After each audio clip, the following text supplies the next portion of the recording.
మీ business ఏదైనా మీ ఊర్లో promotion చేయాలంటే అది సుమన్ టీవీతోనే సాధ్యం. ఇప్పుడే సంప్రదించండి.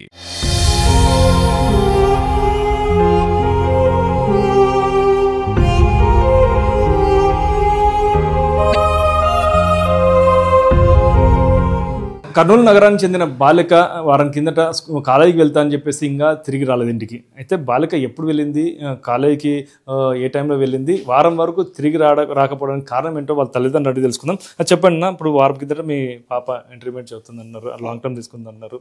పోయిన బాలిక వారం అయింది తిరిగి రాలేదు, ఏం మీ అనుమానాలు? 30వ తేదీ ఉదయము 9 గంటలకు ఇంటి దగ్గర నుంచి బయలుదేరి కాలేజీకి వెళ్తానని చెప్పింది.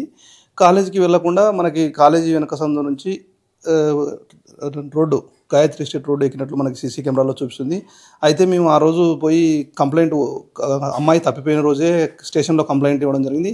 ఇంతవరకు ఏ విధమైన మనకి క్లూ కానీ ఏది డిపార్ట్మెంట్ తరపు నుంచి రాలేదు. వారం అవుతుంది కాబట్టి ఏదైనా తెలుసాలని మా ఉద్దేశము. మా పాప మా ఇంటికి వస్తే చాలనే ఉద్దేశంతో మేము చెప్తున్నాము. అయితే బాలిక మిస్ కావడానికి కారణం ఏంటి? ఏమన్నా ఎవరితోనా అంటే ఎవరైనా లవ్ అఫేర్ ఉందా, లేకుంటే బాలిక ఏమైనా డిప్రెషన్ ఉందా? ఇంత ఏంది కారణాలు ఏమనుకుంటాను మీరు? పాప అయితే ఆల్రెడీ లాంగ్ టర్మ్ తీసుకుంది కాబట్టి నీట్ సీట్ రాలేదనే బాధతో ఉంది. ఏ విధమైన లవ్ అఫేర్ అయితే 100% లేదు. కాకపోతే ఆ కోణంలో కూడా పోలీసులను ఎంక్వైరీ చేయండి అని చెప్పడం జరిగింది. వాళ్ళకు కూడా ఏ విధమైనటువంటి నెంబర్ల నుంచి కానీ అనుమానమైన నెంబర్లు కానీ ట్రేస్ అవుట్ కాలేదు. బాలిక అయితే కంపల్సరీగా ఈ నీట్ రాలేదనే బాధనే ఉంది.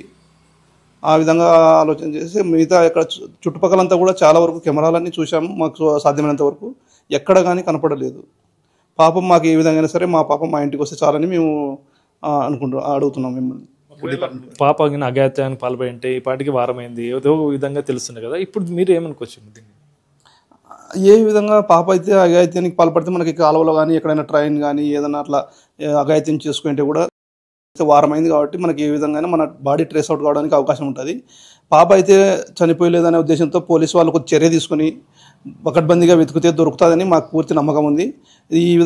దీని పరంగా చూస్తే పోలీసు వారు చర్యలు తీసుకొని బలంగా వెతకగలిగితే మా పాప మాకు వస్తుందన్న నమ్మకంతో మేము చెప్తున్నాం సార్. ఓకే, మీరు కూడా ఒక ఫైర్ డిపార్ట్మెంట్ హెడ్ కానిస్టేబుల్, ఒక డిపార్ట్మెంట్కి చెందిన అమ్మాయి, ఇప్పుడు డిపార్ట్మెంట్ కూడా ట్రేస్ చేయలేకపోతుంది, దీన్ని ఎలా చూడొచ్చు? డిపార్ట్మెంట్ ట్రేస్ చేయకపోవడానికి కారణం ఏమంటే ఆల్రెడీ ఆ అమ్మాయి దగ్గర ఒక సెల్ ఫోన్ కూడా లేదు. సెల్ ఫోన్ లేకపోవడం, ఇప్పుడు ఏదైనా కేసు ట్రేస్ అయిందంటే కంపల్సరీ క్లూ కావాలా. క్లూ కావాలంటే మనకి ఏదో సెల్ ఫోన్ ఉంటే గాను, లేదంటే ఫ్రెండ్స్ నుంచి నెంబర్లు ఉంటేనో, లేదంటే లవ్ అఫేర్ ఉండి లవర్తో పోతేనో దొరకడానికి అవకాశం ఉంటుంది. ఈ కేసులో వచ్చేసి పాప దగ్గర ఫోన్ లేదు. కాకపోతే దీన్ని ఏ విధంగా చేయొచ్చు అంటే ఎక్కువగా స్ప్రెడ్ చేసి చూస్తే తప్ప దొరకడానికి అవకాశం ఉంది తప్ప దగ్గర మనకి కర్నూలులో చూసి పక్కన చూసి దొరకడానికి అవకాశం లేదు. ఎక్కువ శాతం అన్ని పోలీస్ స్టేషన్లకు, చుట్టుపక్కల పోలీస్ స్టేషన్లు అయితేనేమి మిగతా అన్ని స్టేషన్లకి ఇన్ఫర్మేషన్ ఇచ్చి చర్య తీసుకుంటే తప్ప పాప దొరకడానికి అవకాశం లేదని నా ఉద్దేశం. అంటే ఇంత టెక్నాలజీ పెరిగింది, సీసీ కెమెరాలు ఉన్నాయి ప్రతి రోడ్లో, మెయిన్ రోడ్లో సీసీ కెమెరాలు ఉన్నాయి. ఇప్పుడు అమ్మాయి పోతే రోడ్లో, మెయిన్ రోడ్లో పోతుంది, సీసీ కెమెరాలు ఎలాంటి కూడా ఉపయోగం లేదంటారు దీంట్లో? సీసీ కెమెరాలు పేరుకు మాత్రమే సీసీ కెమెరాలు, కానీ టౌన్లో ఎక్కువ శాతం సీసీ కెమెరాలు పనిచేయడం లేదు. మేము పాపను ట్రేస్ అవుట్ చేసింది కూడా ప్రైవేట్ సీసీ కెమెరాలు మాత్రమే. గవర్నమెంట్ సీసీ కెమెరాలు చాలా వరకు తక్కువగా పనిచేస్తున్నాయి. పూర్తిగా పనిచేయడం చెప్పట్లేదు, కానీ చాలా కెమెరాలు పనిచేయట్లేదు. ఒకవేళ మొత్తం పూర్తి స్థాయిలో సీసీ కెమెరాలు పనిచేస్తుంటే ఏమైనా ఆచూకీ లభ్యం అవుతుందా అనుకోవచ్చా? కంపల్సరీగా పూర్తి స్థాయిలో సీసీ కెమెరాలు పనిచేస్తే మనకి అమ్మాయి ట్రేస్ అవుట్ కావడానికి ఛాన్స్ ఉంది. సీసీ కెమెరాలు అయితే సంపూర్తిగా ఎక్కడ కానీ మనకి పనిచేయడం లేదు. ఇప్పుడు మీరు ఏమన్నా కంప్లైంట్ ఎక్కడ ఇచ్చారు? కంప్లైంట్ ఇచ్చినాక ఎలా రెస్పాన్స్ ఉంది? కంప్లైంట్ 3 టౌన్లో ఇచ్చాము మనము. కంప్లైంట్ ఇచ్చినాక వాళ్ళు కంప్లైంట్ తీసుకుని ట్రేస్ అవుట్ చేస్తామని చెప్పారు, కానీ ఒక టీం పెట్టినారు. ఒక టీం పెట్టి ట్రేస్ అవుట్ చేయడానికి వాళ్ళు కూడా ప్రయత్నం చేశారు, కానీ వాళ్ళకు కూడా సాధ్యం కాలేదు. దాంతోపాటు మేము కూడా సాధ్యమైనంత వరకు బయట నుంచి వెహికల్ వేసుకొని చుట్టుపక్కల అంతా మా ప్రయత్నం మేము సాయశక్తులు చేశాము. అమ్మాయి అయితే మాకు ఎక్కడ తారాసపడలేదు. అట్లా అలాగే అమ్మాయి తల్లి ఉన్నారు, వాళ్ళని అడిగి తెలుసుకుందాం. చెప్పండి అమ్మా, మీ అమ్మాయి తప్పిపోయింది, ఆ రోజు పోయేటప్పుడు మీకేమని చెప్పిపోయింది? కాలేజ్ వెళ్తానని చెప్పింది సార్, అంతే. పోయింది, ఇంకా రాలేదు. ఏమన్నా మీకు ఏం అనుమానాలు? ఇంకా ఏం అనుమానం సార్, ఏమన్నా ఫోన్ మాట్లాడుతున్నాను? ఎవరితో ఏం ఫోన్ మాట్లాడదు. ఇంటికి వచ్చి చదువుకునేది, తినేది, వెళ్ళిపోయేది కాలేజీకి, అంతే. ఆ రోజు వెళ్ళింది, ఇంకా రాలే. ఎలా ఉండేది అమ్మాయి? మళ్ళీ ఎవరితో ఎక్కువ మాట్లాడదు సార్.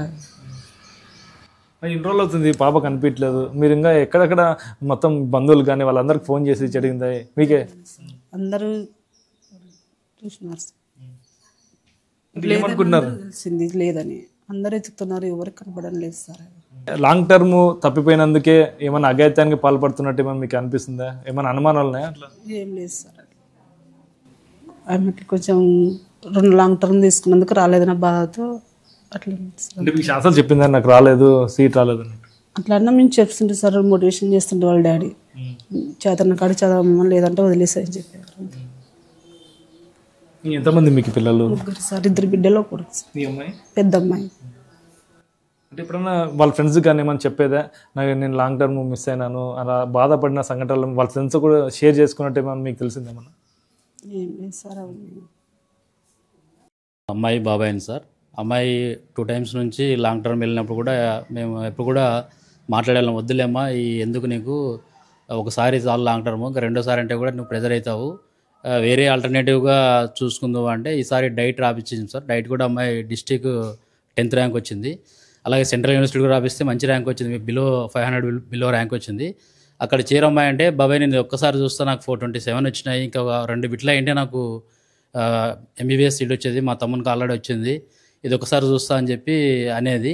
వద్దులేమ్మా అని వాళ్ళ ఫాదర్ కూడా వద్దులేమ్మా ఎందుకు, ఒకరు ప్రెజర్ అవుతుంది నీకు, ఇప్పటికే 2 years అయింది అని చెప్పి అన్నా. కానీ అమ్మాయి అంటే అమ్మాయి ఇంట్రెస్ట్గానే చేరింది సార్ ఈసారి లాంగ్ టర్మ్. అందులో వాళ్ళ ప్రిన్సిపల్ వాళ్ళు కూడా వచ్చి మోటివేట్ చేశారు అమ్మాయిని. అమ్మాయి ఇది ఒకసారి నువ్వు వస్తే నువ్వు జస్ట్ వచ్చి క్లాస్లో వింటే కూడా నువ్వు సీటు కొడతావు, రమ్మని చెప్తే వెళ్ళి కాలేజీలో జాయిన్ కావడం జరిగింది.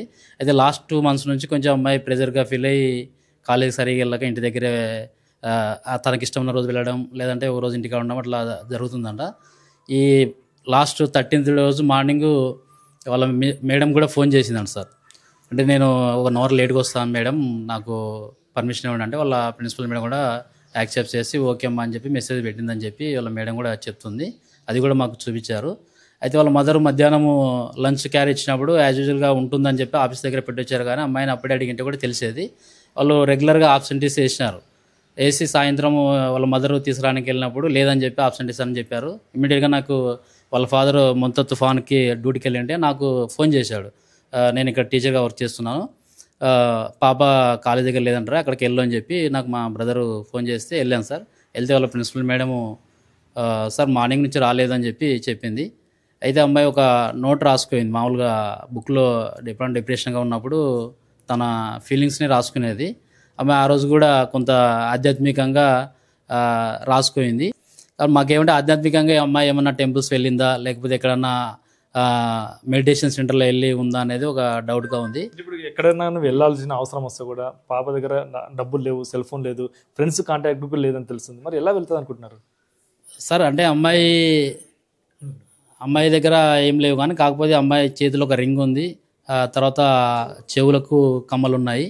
సరే అమ్మాయి ఏమైనా అట్లాంటి ఆలోచన ఉండంటే ఏమన్నా, అంటే నా ఉద్దేశం వాళ్ళ పేరెంట్స్ అయితే లేదని చెప్తున్నారు, కానీ ఏమన్నా ప్యాకెట్ మనీ ఎప్పుడైనా ఇచ్చినప్పుడు కొంత పోగు చేసుకుని ఉండొచ్చు కూడా నేను అనుకుంటున్నాను. వాళ్ళైతే లేదని చెప్తున్నారు.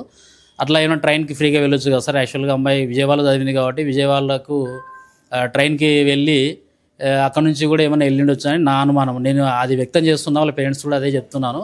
అయితే అక్కడ వాళ్ళ బాబాయ్ ఓన్ బాబాయ్ వచ్చేసి విజయవాడలో ఇంటెలిజెన్స్ దాంట్లో సిఐగా పనిచేస్తున్నాడు. అతను కూడా అక్కడ ఉన్న డిఎస్పీ చెప్పి ఎంక్వైరీ చేయించాడని చెప్పి చెప్తున్నాడు, లేదని చెప్తున్నారు. కానీ ఇంకొక అంటే మనము కొంచెం గట్టిగా ప్రయత్నం చేసి ఆ కోణంలో కూడా చూస్తే మంచిదని నా అభిప్రాయం. వాళ్ళ పేరెంట్స్ కూడా అది అనుకుంటున్నారు. ఇక్కడ కర్నూలు సరౌండింగ్ ఉన్న టెంపుల్స్ కానీ, తర్వాత ఆధ్యాత్మిక సెంటర్లు కానీ, వృద్ధాశ్రమాలు అన్నీ కూడా మేమందరం కూడా ఒక టీంలుగా ఏర్పాటు చేసుకొని, వాళ్ళ బాబాయ్ నేను అందరం కూడా టీంలుగా ఏర్పాటు చేసుకొని చూడడం జరిగింది, వాళ్ళ మేనత్త అందరము. అయితే ఎక్కడ ఏ టెంపుల్ కూడా మాకు తారసపడలేదు. దీని విషయంలో అంటే అమ్మాయి ఏమైనా వెళ్ళిందా, లేకపోతే ఈ కర్నూలు టౌన్లోనే ఎక్కడన్నా అమ్మాయి ఏమైనా సింగిల్గా ఉంటే ఏదైనా అక్కడ ఉన్న వాళ్ళు ఏమన్నా అంటే కొంచెం డౌట్ ఏమంటే ఈ వారం రోజుల నుంచి రాలేదంటే కర్నూలు టౌన్ దాటకముందే ఏమన్నా ఎవరితోన్నా అంటే ఎవరన్నా అమ్మాయిని మేము తీసుకెళ్తాం రా అని చెప్పి తీసుకెళ్ళి కిడ్నాప్ చేశారని చెప్పి అనుమానాలు ఏమన్నా ఉన్నాయి అనుకుంటారా సార్? అంటే ప్రతి ఒక్క దాని గురించి ఆలోచించాల్సి ఉంది సార్. ఇప్పుడు అంటే కిడ్నాప్ గురించి అయినా సరే, ఏదైనా పోకిరి వేదో ఏదైనా అమ్మాయిని చేసినారన్న దాని గురించి ఆలోచించాల్సి ఉంది. ఇట్లా ఆధ్యాత్మికంగా సెంటర్లో వెళ్ళారని ఆలోచించితే ప్రతి ఒక్కరు కూడా ఆలోచించాలి సార్. అంటే ఒక కోణంలో కాకుండా అన్ని కోణాల్లో చూడమని మా రిక్వెస్ట్ సార్. పాప పోయే ముందర ఒక 1 or 2 days back Vadepalli Venkateswara temple గురించి సెర్చ్ చేసింది. మాకు ఆ కోణంలో కొద్దిగా ఎంక్వైరీ చేయించి బలంగా ఎంక్వైరీ చేపిస్తే ఏమైనా దొరుకుతుంది ఏమైనా ఆశ ఉంది సార్. ఇక్కడ ఏ ప్రాంతం? తూర్పుగోదావరి జిల్లా వాడేపల్లి వెంకటేశ్వర స్వామి టెంపుల్ అని గూగుల్లో కొట్టి దాని గురించి కూడా సెర్చ్ చేసింది. అది వాళ్ళ లెక్చరర్ని కూడా అడిగింది దాని ఆ టెంపుల్ ఎట్లా సార్, అది ఎందుకు ఫేమస్, ఎందుకు అట్లా అని కొద్దిగా దాని గురించి టెంపుల్ గురించి ఎంక్వైరీ చేసుకుంది. మాకు అదొకటి డౌట్ ఉంది సార్. ఇంకా అంటే ఏమన్నా పాప దగ్గర డబ్బులు కానీ సెల్ ఫోన్ లేదు కదా, ఎలా వెళ్తుంది అనుకుంటున్నారు? అదే డబ్బులు సెల్ ఫోన్ ఏం లేదు, అపాపంగా ఆల్రెడీ కొద్దిగా ప్రెజర్లో ఉన్నట్టుంది కదా, ఆల్రెడీ ఏమన్నా అట్లా ఏదైనా ఆధార్ కార్డు కూడా లేదు ఒకవేళ బస్సులు ఫ్రీ బస్సులు అనుకోవడానికి. అదే ఆలోచన చేస్తున్నాం సరే. అక్కడ కూడా దాదాపు చూసాము, మేము మాకు తెలిసినంత వరకు సెర్చ్ చేసాం, కానీ అక్కడ కూడా ఏం తారసపడలేదు.